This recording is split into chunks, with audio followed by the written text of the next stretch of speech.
Hamdan wa syukran lillah wassalatu wassalamu ala rasulillah Sayyidina Muhammad wa ala alihi ashabihi wa mawalah wa la hawla wa la quwata illa billah. Rabbi syrah li sadri wa yassir li amri wa hlul 'uqdatam min lisani yafqahu qawli. Amma ba'du. Para alim, para ulama, sepuh bini sepuh yang saya muliakan, jamaah Masjid Darut Taqwa dan seluruh pemirsa dimanapun anda berada yang insyaallah dimuliakan Allah Subhanahu wa ta'ala. Kita bersyukur kehadirat Allah atas rahmatnya, nikmatnya, terutama iman dan Islam yang dihidayahkan kepada kita. Mudah-mudahan dengan hidayah iman dan Islam ini menjadi wasilah kita semuanya bahagia di dunia dengan ridha Allah Subhanahu wa ta'ala, dan juga insyaallah bahagia di akhirat, dimasukkan surga Allah, dijauhkan dari siksa neraka. Amin ya rabbal alamin. Al-Fatihah. A'udzubillahi minasyaitonirrajim. Bismillahirrahmanirrahim. Alhamdulillahi rabbil alamin arrahmanir rahim maliki yaumiddin. Iyyaka na'budu wa iyyaka nasta'in ihdinas siratal mustaqim siratal ladzina an'amta 'alaihim ghairil maghdubi 'alaihim waladdallin. Amin. Salawat beserta salam kita haturkan kepada Nabi Agung, Nabi kita Muhammad sallallahu alaihi wa ala alihi ashabihi wasallam. Dan kita lanjutkan kajian hadis kita di syarahnya Bulughul Maram, yaitu kitab Subulus Salam. Ternyata yang kemarin itu tinggal satu hadis ya Pak ya. Ini saya tidak tahu ini. Jadi ini tinggal satu hadis di bab tentang menggauli istri. Satu hadis ini dari Anas bin Malik ya, dari Anas bin Malik. Hadisnya cukup pendek. Wa an Anas bin Malik radhiyallahu an, dari sahabat Anas bin Malik, anna Nabiyya sallallahu alaihi wa alihi wasallam kana yatufu ala nisaihi bi ghuslin wahidin. Akhrajahu wal lafdhu li Muslim. Ya, anna Nabiyya, sesungguhnya Nabi kita Muhammad sallallahu alaihi wasallam itu kana ana sapa Kanjeng Nabi Muhammad iku yatufu keliling. Nggih, tawaf itu artinya kan keliling Pak ya. Keliling ala nisaihi, terhadap istri-istri beliau. Ya.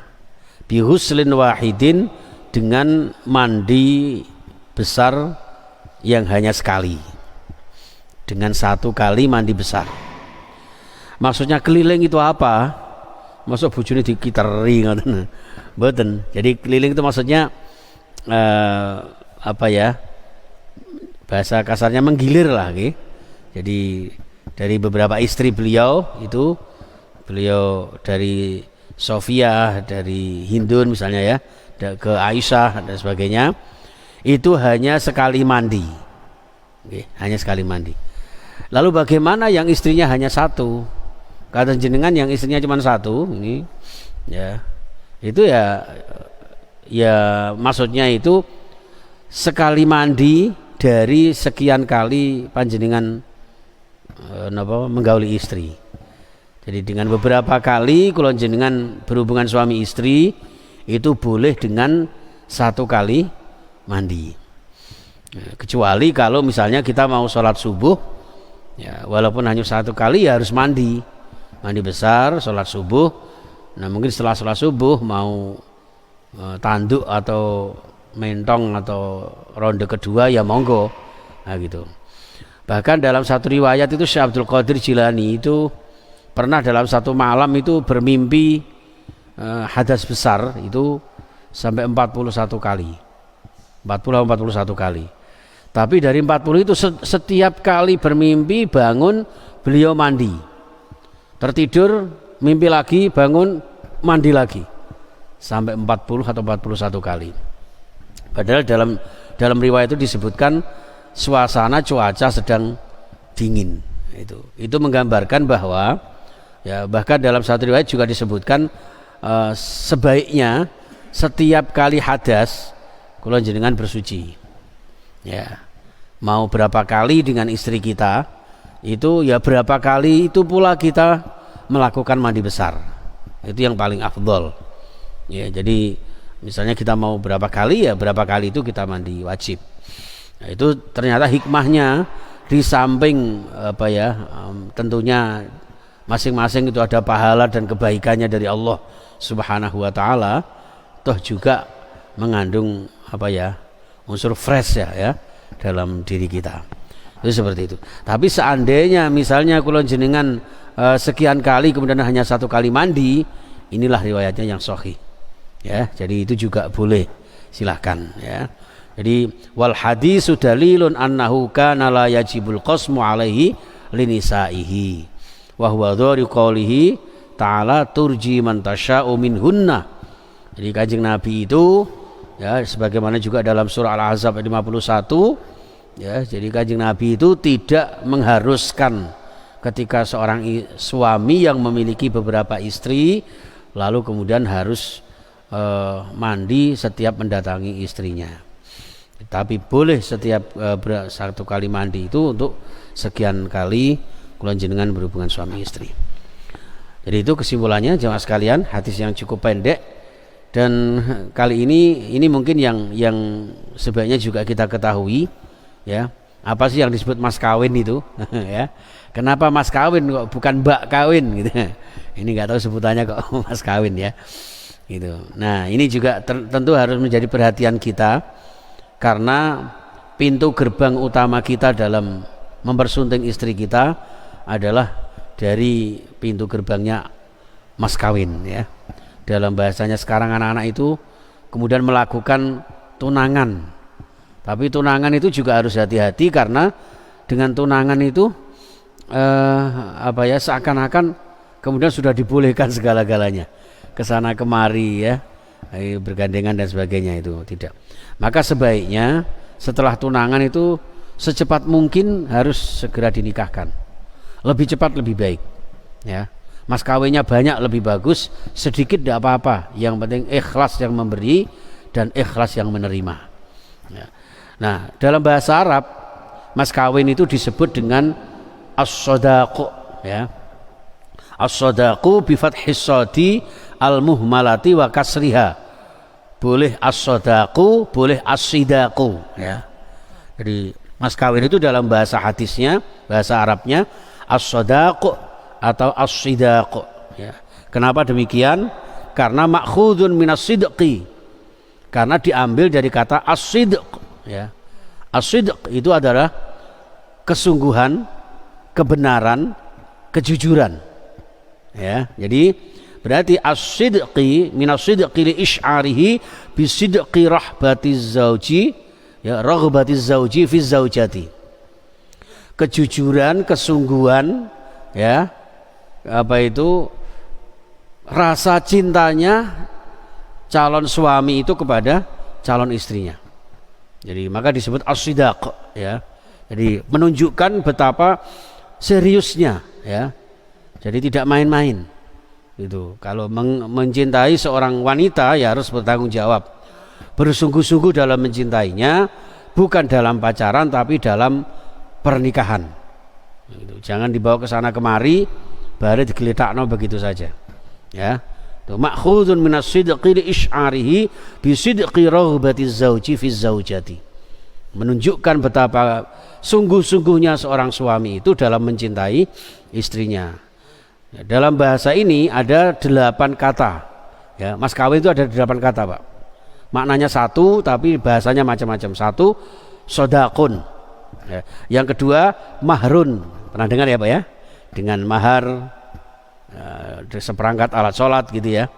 Jadi orang nikah sekarang itu cek gampangi, hanya seperangkat alat sholat ya, atau seperangkat alat sholat dan mushaf ya. Mushaf Al-Quran, padahal anaknya nggak bisa baca Quran gitu ya. Makanya pernah saya sambutan, bahkan pernah menikahkan seseorang itu ya, saya tanya, kamu kok mas kawinnya Al-Quran ini sudah pernah membacakan belum? Ternyata belum, bahkan ngajinya masih grotal dan gratul ya. Tapi tidak apa-apa, harus belajar. Kewajiban suami adalah mempelajari istrinya atau putra-putrinya untuk bisa membaca Al-Quran. Lek padha gak iso ya kudu belajar bareng ya, belajar bareng. Nek padha iso ya malah enak maca bareng Jadi tadarus bareng-bareng, satu baca satu menyimak. Itu luar biasa. Jadi kemesraan kita itu kemesraan dibingkai dengan ridho Allah, dinaungi dengan ibadah kepada Allah. Bayangkan Pak Aunur misalnya tidak datang Al-Falah ya, dengan sang istri, oh luar biasa, dengan goncengan sepeda motor, nyabuk nempel kayak perangko, luar biasa. Orang melihat pasti iri itu dengan kemesraannya, dan mesranya mesra dalam beribadah kepada Allah Subhanahu wa taala. Itulah yang dimaksud nikah itu membawa barokah yang luar biasa. Oke, ini wa mahrun nihlah, nah, dalam bahasa Al-Qur'an ya. Kemudian yang keempat fariidhah. Kenapa disebut fariidhah? Karena ini satu kewajiban, bagian tertentu yang menjadi kewajiban sebagai seorang suami terhadap istrinya, fariidhah. Kemudian hibaun sebagai bentuk kasih sayang, wa ajrun sebagai bentuk upah ya, sebagai bentuk upah. Jadi jangan gratisan, ngaten. Wong biyen zaman sing pojokan kono bukai kowe ya mbayar kok, Pak. Sak rondo piro kan gitu nggih. Katanya sih, ngapunten saya belum pernah ke sana. Mudah-mudahan tidak pernah ke sana, kecuali lewat saja. Khibaun wa ajrun, dan pahala, summa uqrun ya. Uqrun itu semacam apa ya? Kalung lah ya. Makanya mas kawin itu dulu sampai disebut emas itu barangkali dari emas itu yang bisa dikalungkan itu. Jadi kalung itu kayak dulu waktu saya nikah itu ya hanya kalung itu untuk mas kawin itu. Sekarang kan macam-macam, Pak. Ada yang uang itu dibentuk-bentuk gitu ya, di model kayak di figura begitu ya. Itu para ulama menghukumi makruh itu. Jadi kayak dibuat main-main ya. Ya boleh tapi makruh, sebaiknya tidak usah gitu-gitulah. Ya, ini anak-anak sekarang senengannya kan ngono, Pak. Di apa? Dianalogikan, disamakan dengan misalnya saya ulang tahunnya tanggal 1 April ya, misalnya. Itu mas kawinnya harus 1.400.000 berapa gitu. Jadi dihubung-hubungan seperti itu, kemudian ditata sedemikian rupa.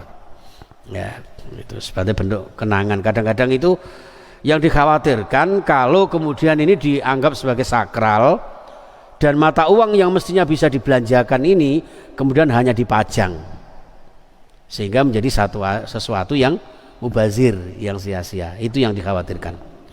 Kemudian yang kedelapan, alaiku, dari kata alaqah. Alaqah itu bukan alaqah bahasa Madura. Nah, alaqah bahasa Madura apa, Pak? Bekerja. Ya, orang Madura itu bahasanya bahasa Arab bagus, alaqah. Ntar kemake, ntar alaqah ya. Alaqah itu ternyata maknanya bekerja. Kalau alaqah dalam bahasa Arab itu sesuatu yang yang diikatkan ya, diikatkan, maka dimaknai semacam gelang gitu ya. Makanya mas kawin itu bisa berupa uang, bisa berupa emas-emasan, gelang, kalung ya, seperti itu. Baik jamaah sekalian rahimakumullah. Jadi dalam kitab Al-Musta'dzab, syarahnya ya, Al-Muhadzab ya, di sana disebutkan beberapa istilah-istilah terkait dengan ketentuan-ketentuan mahar atau mas kawin ya. Di antaranya ini dalam satu hadis ya. Ini sebaiknya pekan depan aja ini ya. Hadisnya agak panjang ini. Yang intinya adalah ketika Rasulullah itu memberi mahar kepada istri-istri beliau itu ternyata banyak, Pak ya. Jadi rata-rata sekitar 400 sampai 500 dirham. Jenengan tahu, Pak, 1 dirham itu berapa? 3.900 sekian sampai 4.000. Kalikan aja 4.000 kali 500 berapa itu? Sama hitung dewe lah. Okay. Yang jelas itu banyak itu ya. Bahkan ketika Rasulullah melamar Khadijah itu lebih dari itu. Jadi Masya Allah. Jadi itu menunjukkan kesungguhan. Walaupun juga sang calon istri tidak menuntut lebih. Istri yang baik itu adalah tidak menuntut berlebihan kepada suaminya, tapi suami juga tidak menganggap murah atau remeh kepada istrinya. Termasuk ketika mau menikahinya dengan mas kawin yang sebaik-baiknya. yang semahal-mahalnya selagi mampu, walaupun juga tidak dimampu-mampukan. Mampunya mas kawin sepeda motor, ya, nah kok kepengin mas kawin Brio akhirnya bisa beli Brio hanya DP saja, lah kredite mbok karo akhirnya bubrah gara-gara nggak iso nyerosno kreditane. Nah itu yang dikhawatirkan. Jadi semampunya, tapi sebaik-baiknya semampu yang kita lakukan untuk menghormati, menghargai sang istri kita. Istri pun demikian, menghormati sang suami, tidak menuntut lebih dari suaminya. Jadi seperti itu, sehingga nanti di dalam rumah tangga pun insya Allah dengan keridhaan, saling ridho, saling ikhlas, itu yang membuat kemudian rumah tangga bahagia, rumah tangga tampil sebagaimana adanya, yang semata-mata hanya mengharapkan ridho Allah Subhanahu wa ta'ala. Itu Bapak Ibu sekalian, mudah-mudahan sekelumit kajian subuh kali ini diberkahi dan dibarengi dengan hidayah Allah, sehingga membawa kita dalam rumah tangga kita, untuk putra putri kita, ya, menjadi rumah tangga dan putra putri yang bahagia, yang sholih-sholihah, ahli ibadah, yang berakhlakul karimah. Amin ya rabbal alamin. Jadi kalau bisa kita berusaha bagaimana menciptakan generasi putra putri kita yang nanti bisa menjadi jaminan untuk kita jadikan andalan ketika kita sudah meninggal dunia. Hanya itu yang bisa kita lakukan agar kita nanti ibarat, kalau kiai saya itu menganalogikan itu Pak, anak itu ibarat kunci serep. Barangkali kunci asli kita, amal ibadah kita ini ada kekurangan-kekurangannya, maka mungkin bisa digantikan dengan kunci serep putra putri kita, dengan gitu. Nah aset kita, jadi dengan doa-doa mereka itu, ya, bisa membawa kita di alam barzah nanti menjadi sumber kasih sayang dan ridho Allah Subhanahu wa ta'ala. Saya kira itu, ya, kita doakan para ulama kita, para habaib kita, entah itu yang teraniaya atau apa, atau mungkin yang sedang dalam perjuangan, mudah-mudahan dikuatkan oleh Allah Subhanahu wa ta'ala. Allahumma izzal islam wal muslimin wa ansurna wal muslimin wa izzal islam wal muslimin wa ansyur juyusal muslimin. Allahumma najjina mimma sa'ibid dunya waddin. Rabbana atina fid dunya hasanah wa fil akhirati hasanah wa qina adzabannar walhamdulillahi rabbil alamin. Subhanakallahumma wa bihamdika asyhadu an la ilaha illa anta astaghfiruka wa atubu ilaik. Assalamualaikum warahmatullahi wabarakatuh.